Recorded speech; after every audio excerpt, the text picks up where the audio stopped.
ఇప్పుడు నేను చెప్పే ఈ 3 విషయాలు మీ ఇంటీరియర్స్‌లో ప్రాపర్‌గా ఉన్నాయో లేదో చెక్ చేసుకోండి. ఒకవేళ ఉంటే మీ ఇంటీరియర్స్‌కి ఎలాంటి ప్రాబ్లమ్ లేనట్టు.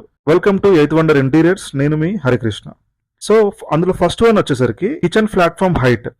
సో, ఇది మనకి ఇండియన్ స్టైల్‌లో అంటే ఇండియన్ కండిషన్స్‌లో గనుక చూసుకుంటే ఒక్కొక్క హౌస్ హోల్డర్ అంటే కుకింగ్ చేసే పర్సన్ ఒక్కొక్కలాగా ఉంటారు మనకి. సో, అప్పుడు రెగ్యులర్ ప్లాట్‌ఫార్మ్ హైట్ గనుక మీరు పెట్టుకున్నారనుకోండి ప్లాట్‌ఫార్మ్ హైట్ స్టాండర్డ్స్ ఉంటాయి. మనకి యూనివర్సల్ స్టాండర్డ్స్ అంటాం వాటిని.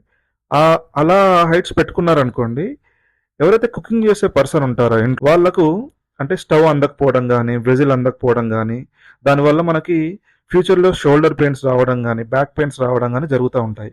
అందుకే మీ హౌస్ హోల్డర్ అంటే ఎవరైతే కుకింగ్ చేస్తున్నారో వాళ్ళు ప్రాపర్‌గా వాళ్ళ కంఫర్టబుల్ హైట్ ఉండేలాగా కిచెన్ ప్లాట్‌ఫార్మ్‌ని చూసుకోండి. సెకండ్ వన్ వచ్చేసరికి మనకి ఎలక్ట్రికల్ పాయింట్స్. ఈ ఎలక్ట్రికల్ పాయింట్స్ వచ్చేసరికి ఏదైతే అప్లయన్సెస్ ఉంటాయో లేదు ఫ్యూచరిస్టిక్ మనకి ఎలక్ట్రానిక్స్ ఐటమ్స్ మన కుకింగ్ వేర్ కానీ లేకపోతే అప్లయన్సెస్ లేకపోతే పర్టికులర్ ఫ్రిడ్జ్ వాషింగ్ మిషన్ లేదు మనకి మైక్రోవేవెన్ ఇలాంటివి ఉంటాయి కదా.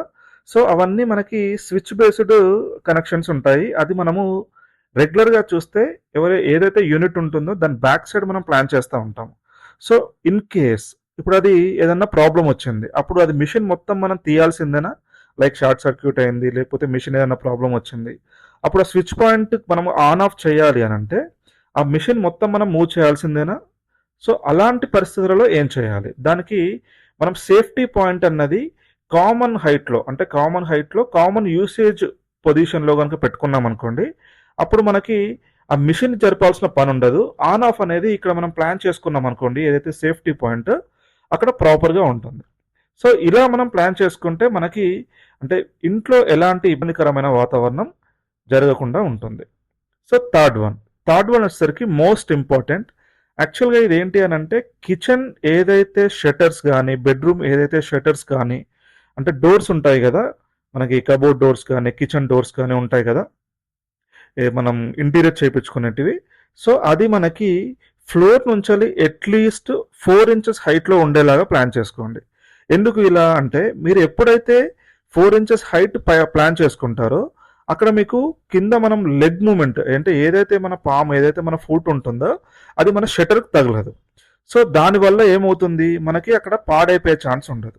సెకండ్ పాయింట్ వచ్చేసరికి మీరు వాటర్ పోసి ఎప్పుడైతే కడుగుతూ ఉంటారో అది 4 ఇంచెస్ హైట్ ఉండడం వల్ల మనకి ప్రాపర్గా ఆ షట్టర్ తడవకుండా ఉంటుంది, ఫ్యూచర్లో తొందరగా పాడవకుండా ఉంటుంది. సో ఇలాంటి కంటెంట్ గురించి ఎయిత్ వండర్ ఇంటీరియర్స్ని ఫాలో అవ్వండి, సబ్స్క్రైబ్ చేసుకోండి.